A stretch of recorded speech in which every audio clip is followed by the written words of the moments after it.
A ver qué piensa Carlos Pérez, economista y director del Central. ¿Qué tal, Pérez Lanata? Buen día. Buen día, Lanata. ¿Cómo están ustedes? Bien, bien, gracias. Cuéntenos cómo está viendo este tema de el uso de la negación en Kicillof. Hay que tomar cuando el ministro dice hay que explicarle bien a la gente. Me parece que hay que explicarlo bien, y esto es mucho más que la simple restricción de acceso al dólar cuando uno habla del cepo al dólar.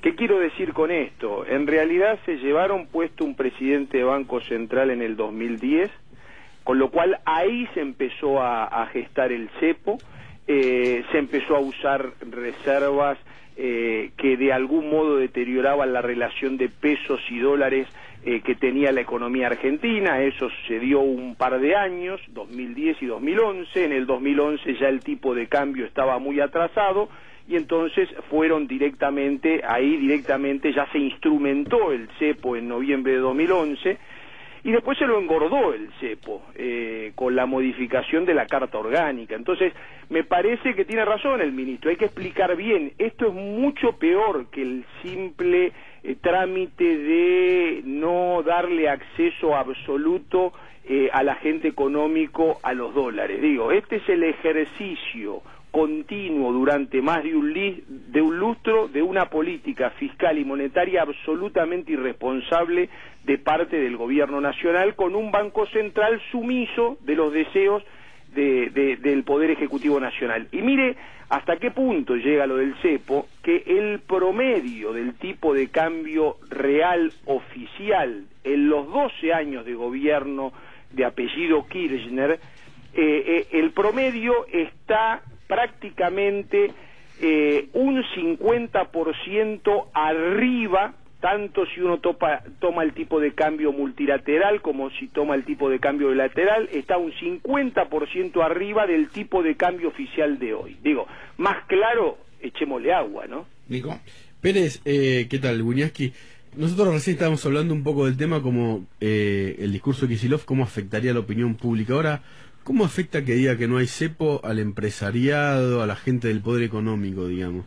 Bueno, yo coincido con lo que vos decías, Wiñaski, en torno a que, bueno, en definitiva niegan la inflación, no escriben nada, no producen nada acerca de la pobreza, mienten con el crecimiento, con lo cual esto, en ese sentido, negar el cepo es coincidente y es consistente con lo que vienen haciendo. Ahora, para el mundo empresario, convengamos dos cosas. La existencia del cepo, fíjense, en el primer bimestre de este año la caída del comercio exterior, exportaciones e importaciones es de 20% interanual respecto del primer bimestre del año anterior. Ahí está el efecto del cepo cambiario. No, pero Pérez Ismael, ahí también está caída de los precios internacionales y está la recesión interna. Por supuesto. A ver, son muchas variables explicativas. No es solamente el cepo. No, bueno, está bien, pero convengamos que eso tiene más que ver con las exportaciones que con las importaciones, Ismael. Entonces, no, las importaciones han caído bastante, bueno, por un factor precio, pero también por recesión. Por supuesto. Y por el cepo, porque no se deja importar. Y también porque no dejan importar. Sí. Entonces, digo, y el otro efecto sobre los empresarios tiene que ver con la inversión. Si hay una variable castigada de las que componen el Producto Bruto Interno, esto es, consumo, exportaciones netas e inversión, la inversión está totalmente castigada, y el cepo es una variable explicativa muy importante del deterioro de la inversión. Entonces, en el mundo empresario, el cepo es igual a no invierto nada, y el comercio exterior, sobre todo el motor de las exportaciones, está apagado. Ahora, entonces, Carlos, ¿por qué Kicillof insiste, y cada vez que habla algún miembro del equipo económico, tratan de mostrar de que tenemos una economía normalizada, desendeudada? Ellos dicen que en relación al PBI estamos en una deuda del orden del 45% del PBI, y que hay otros países que tienen más deuda. Bueno, últimamente están hablando de que los precios o la inflación se está desacelerando, y presentan un panorama económico prácticamente de normalización. Bueno, ellos lo están haciendo obviamente porque yo creo que la medida, el terreno está minado, Ismael, sí. Está minado en lo económico. Entonces ellos están demostrando bastante pericia en esquivar los explosivos. Por lo tanto, es lógico que lo que no pase en términos de trauma, en términos de ajuste en los los 8 meses que le quedan al gobierno, lamentablemente va a tener que pasar con el gobierno nuevo. Digo, yo cuando hablo de cóctel, en una nota que escribí la semana pasada, hablo de un cóctel que no es un refresco, hablo de un cóctel de remedios, un poco de endeudamiento, un poco de devaluación y un poco de tasa de interés. Digo, claramente es un cóctel no grato. ¿Eso es lo que se viene? Y eso para mí es lo que se viene. Entonces el gobierno de algún modo se está sacando la responsabilidad de encima. Nosotros lo dejamos bien. Miren lo que hicieron cuando nos vamos nosotros. Digo, y me parece que claramente cuando uno repasa el estado de situación y la inconsistencia macroeconómica de la Argentina, es más que evidente que la situación... Ahora, perdón, Pérez, pero en esa hipótesis ellos se van. ¿Y qué pasa si ellos se quedan? Buen punto, porque en realidad no se terminan de quedar, a mi entender. Se terminan y no, claro, habrá que ver... Soy un simple votante, ¿no? No, habrá que ver cómo es ahí la correlación de fuerzas, pero digamos que gana Scioli y que va con un vicepresidente puesto por Cristina. Por ejemplo, Kicillof. Y si tienen que hacer el ajuste, seguramente, y es mi impresión, dirán, bueno, no está Cristina. De hecho, Pérez, disculpe, le van a echar la culpa a disculpe que le interrumpa, Porque, Pérez, a ver, pero no hizo ya un ajuste. ¿Ustedes qué ministro de Economía se imaginan de cualquiera de los 3 candidatos con posibilidades a ser presidente el 10 de diciembre? ¿Se imaginan un ministro de Economía de esta escuela de pensamiento? No, a ver, yo lo que creo... Por lo menos un ministro de Economía que en realidad, porque esto va más allá de si el pensamiento del economista de turno está más cerca de la ortodoxia o de la heterodoxia. Esto ya escapa.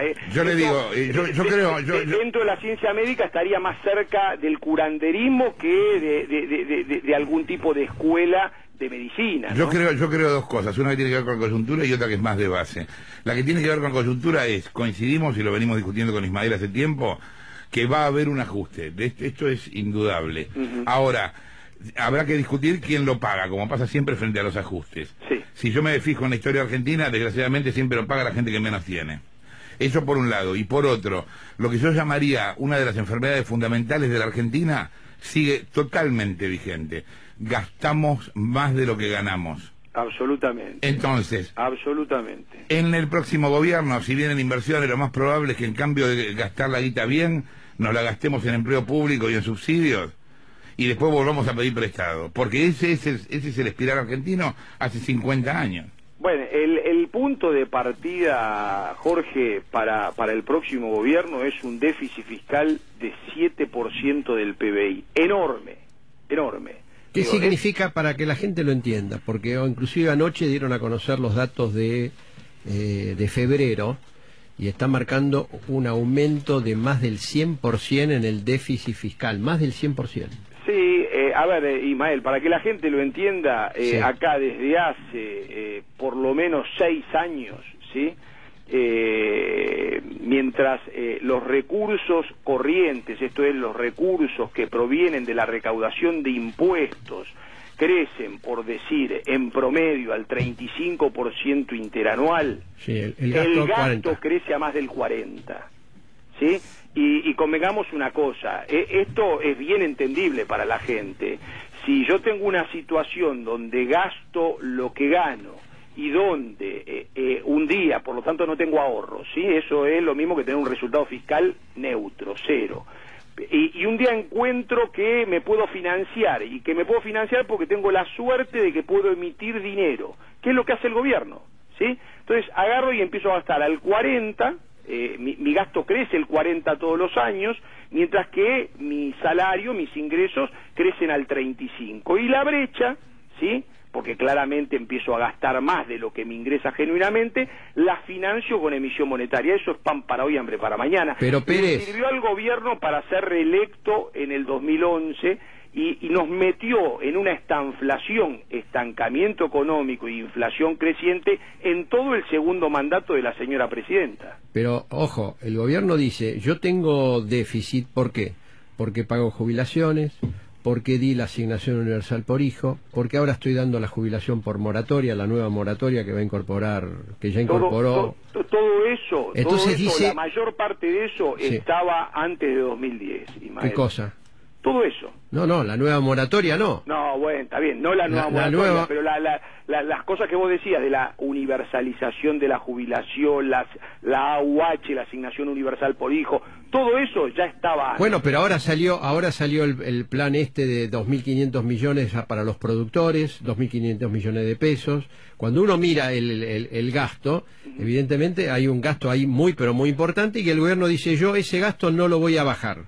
Está bien. Entonces, si ese gasto no lo va a bajar, ¿por dónde se baja el gasto? Después, los intereses de la deuda. Bueno, por eso digo es que la herencia que le dejan al próximo gobierno es pesada, y cuando se habla de la salida del cepo como elemento ejemplificador, porque en realidad la salida del cepo es un buen ejemplo para ver cómo se reencausa la economía argentina. Digo, está clarísimo que es difícil. Pero Pérez, cuando hablan de salir del cepo, la mayor parte está pensando en devaluar al mismo tiempo. ¿Se puede salir del cepo sin devaluar? Es complicado, digo. Ahí viene el punto. A mí me parece que, Ismael, hay que tener un programa integral donde básicamente nosotros vamos a tener, cuando asuma el nuevo gobierno, un presupuesto nacional, vamos a tener un programa financiero y un programa monetario que van a ser totalmente utópicos, que van a ser una fantasía. Me parece que el nuevo gobierno se va a tener que comprometer con un presupuesto, con un programa financiero y con un programa monetario serio, responsable. Pero entonces ahí viene la pregunta que todo el mundo... Eso sería lo integral que de algún modo genera expectativas y credibilidad. Ahora, con eso solo no alcanza, digo, y por eso que yo les hablaba del cóctel, que es más un cóctel de un remedio que un cóctel de un refresco, digo. La salida del cepo, la liberación del cepo, depende de un cóctel que va a tener algo de endeudamiento, que va a tener algo de devaluación y que va a tener algo de tipo de interés, esto es tasas de interés más altas. ¿Y todo eso no puede ser más recesivo? Porque si aumenta la tasa de interés, se devalúa, vamos a tener una inflación porque se va a trasladar a precio parte de la devaluación. Yo creo el endeudamiento es caro. El año que viene es un año de reacomodamiento y no un año de recuperación económica. Coincido con que claramente tiene un costo en materia de actividad económica, pero sí, tiene ese costo, pero también tiene el beneficio de que reacomoda, baraja y da de nuevo y deja preparada la economía para crecer. Esto es lo que pasó en el 2009 y el 2010 la economía ya estaba rearmada para volver a crecer. Lo que pasa es que se volvió sobre una política, vuelvo a insistir, fiscal y monetaria muy irresponsable, que ya duró más de un lustro, ¿no? De 2010 en adelante. Gracias, Pérez, por la comunicación. Carlos Pérez, quien hablaba, economista, exdirector del Banco Central. Bueno, vos viste que la cosa es más compleja de la que dice lógicamente. Todos damos por descontado que el gobierno pierde. Yo lo que pregunto es qué pasa si el gobierno gana. ¿Cómo? Bueno, sí. No, bueno, o sea, el candidato del gobierno es Scioli. Hay un dato que es Rabolini el fin de semana diciéndole creo al INDEC. Sí, acá en Mitre. Está bien, pero ella le puede creer al INDEC, pero la realidad... la realidad va por otro lado, no va por las creencias que pueda llegar a tener cualquier persona. No, la realidad marca. Carlos Pérez mismo admite de que salir del cepo va a implicar algún grado de devaluación de la moneda. Hay que ver el cóctel que él plantea, que suba la tasa de interés, más deuda y devaluación monetaria, para la República Argentina puede llevarnos que todo el año 2016 sea un año de pérdida, de caída de la actividad, de recesión, de mayor desempleo. El gobierno eso ya lo hizo, además. Lo está haciendo. ¿Por qué nos sorprende? Pero cuando el gobierno devaluó, aumentó las tasas de interés, puso paritarias con techo, es un ajuste ortodoxo de punta a punta. Claro, lo puede pero hacer después tranquilamente. lo puede volver a hacer. Fue Kicillof el que ajustó. Está claro, pero digo, después se dio cuenta de las consecuencias, hizo un cambio, entonces ahora tenemos el dólar, antes la devaluó, después dólar retrasado. Antes decía que no se iba a endeudar, ahora se está endeudando a lo loco en los mercados internacionales porque ya no le puede sacar más al Banco Central. Este es el otro problema. El Banco Central está en el límite, ya no puede seguir financiando. ¿Se está endeudando? ¿Cómo? ¿En qué mercados internacionales se está endeudando? Y bueno, ahora saca ese bono, cuando se habla de mercado, saca este bono en dólares de 500 millones de dólares. No, está bien, pero no con créditos, con bonos, está bien. Sí, no, con bonos. Sacó estos bonos de pesos, 10.000 millones de pesos, y va por ese camino. Aparte, no nos olvidemos algo que es importante. En octubre, el gobierno tiene que pagar 6.300 millones de dólares del Bodén 2015. Claro. ¿Cómo los paga? Uno arriba del otro. Bueno.